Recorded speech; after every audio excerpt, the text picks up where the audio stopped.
Hi everybody. Today I'm going to be making a batch of soap. So come on, let's see how it works. So the first thing we need to do is weigh out our oils and fats. So today we are using shea butter, lard, coconut oil, sweet almond oil, and castor oil. So the first thing I'll do is I will weigh out my solids. So like my butters and my lard, and get those melting. And then I'll weigh out my liquid oils like the castor and almond oil so that I don't have to wait for it to melt. And that'll just save me a little bit of time. So I'll get that going and then we'll do our lye and goat milk solution.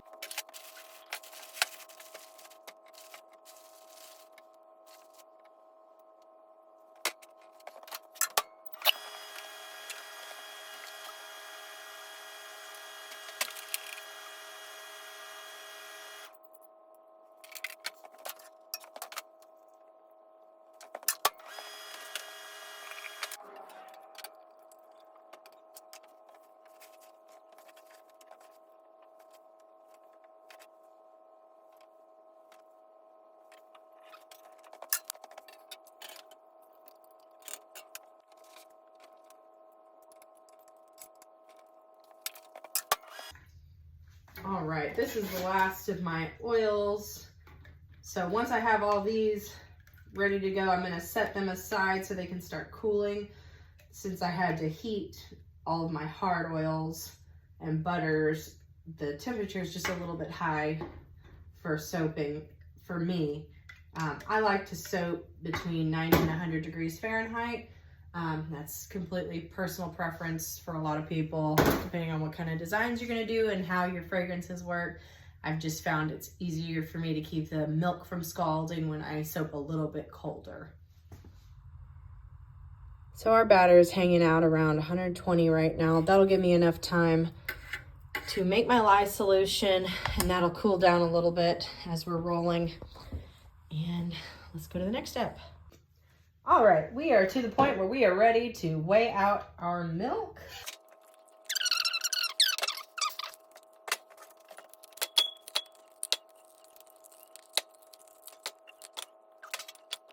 Now it's time to measure out my lye. And before I mess with lye, I like to suit up a little bit.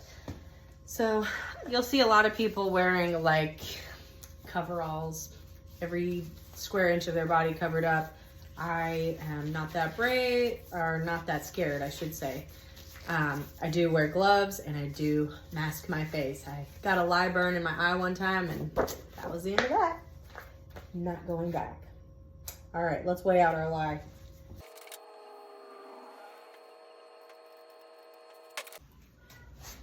So when I mix my lye solution, I usually keep the door or the windows open.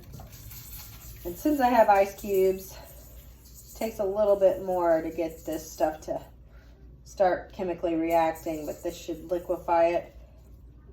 And lye likes to superheat things like water or any liquid. So we'll start stirring this bad boy up and get it all dissolved and melted.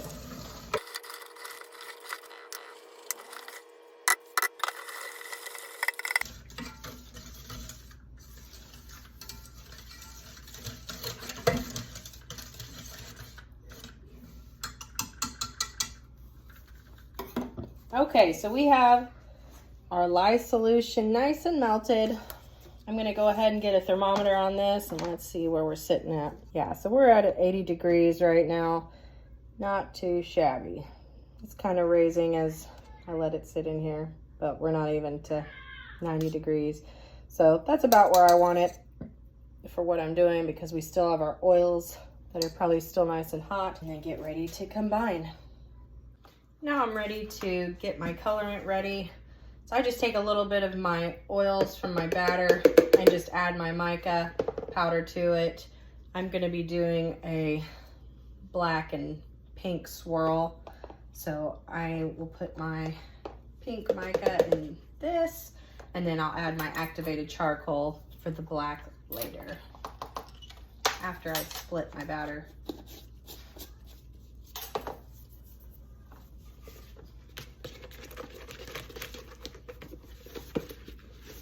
All right, so I've got my molds here. I know that I need 2 of these loaf molds for the amount of batter that I'm making today. So we are ready to combine our lye solution with our oils.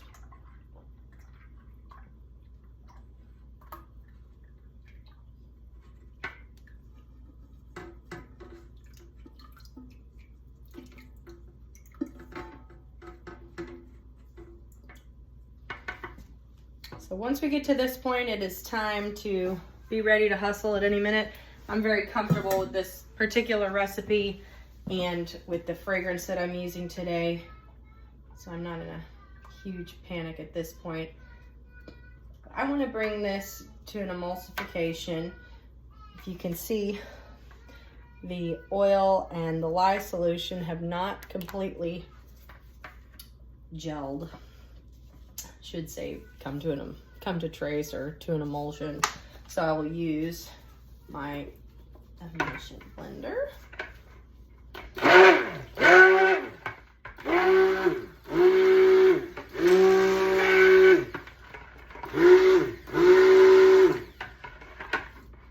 I do this in bursts and then stir.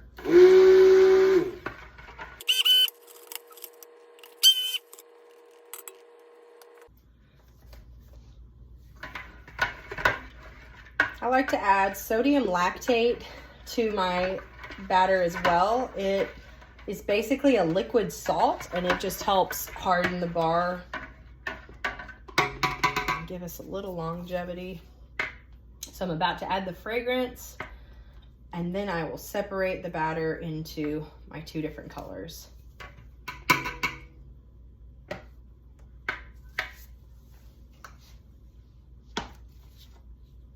Now I have my fragrance in kaolin clay because when I'm using activated charcoal, it has a tendency to get rid of the fragrances.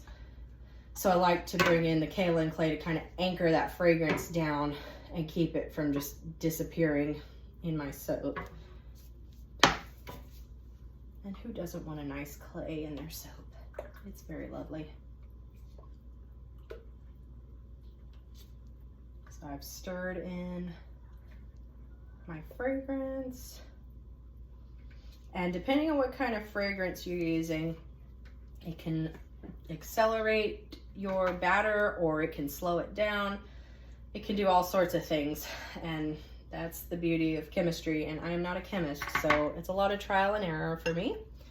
But we've pretty much got it on lock now. So I'm gonna put about half of this batter into this pink, which has my pink colorant in it as well. And then I'm going to add my activated charcoal to the rest of the batter. I'm going to bring it to what's called a trace, where you can see the little trailings. And I'm going to do that by putting the blender in it once more, getting any bubbles out. So when I swirl this around, I can see the soap kind of standing up and kind of maintaining a shape. And I'm going to do the same thing into this pink one. And with the goat's milk, you're not going to get as true of a color as you would like right out of the package, because that milk likes to kind of mute the colors a little bit. I just go a little heavy-handed, but again, it's all personal preference. So you can see here, when I pull this out, kind of see the tracings in the soap batter of where it's been. I want to get all this excess off because that's just more soap.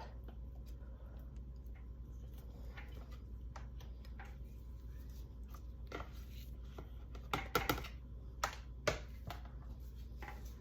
this one another stir.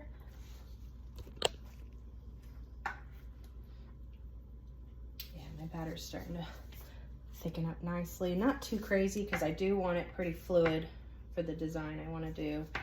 I don't get crazy on the designs, but some people are way more talented than I am, and they can do all sorts of things, but it's still pretty. All right, so we're gonna go ahead and fill up our molds. I'll do it one at a time. And I'm gonna go ahead.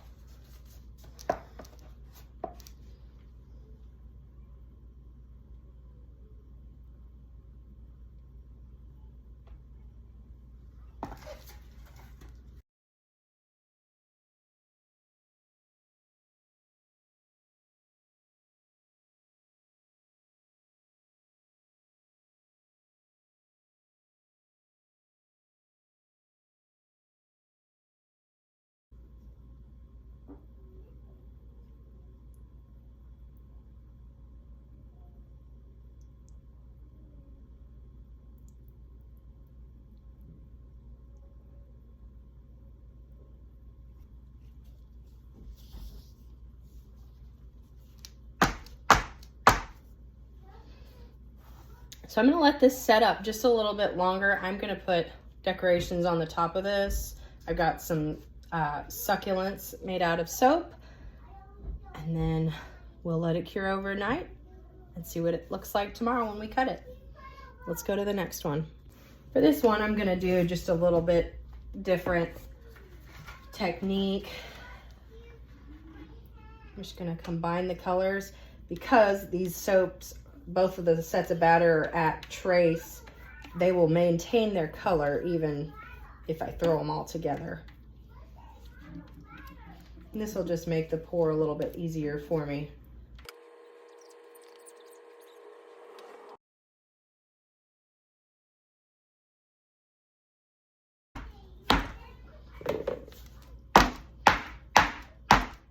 Like to give it a tap, get any air bubbles out. We'll set this over with the other one and we'll put the top on.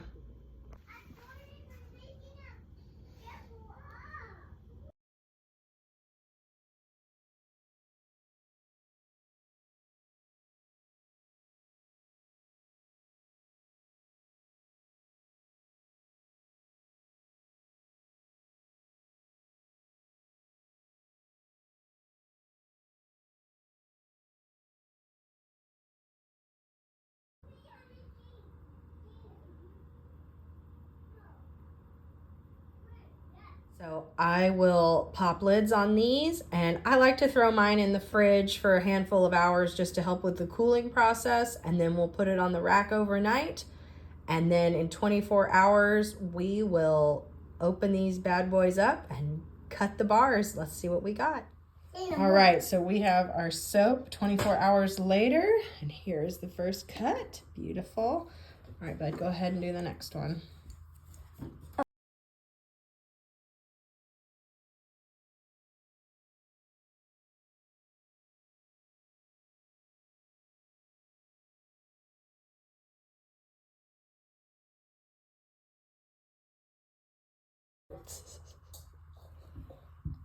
Hold on, let's wipe. Oh, done. Good job.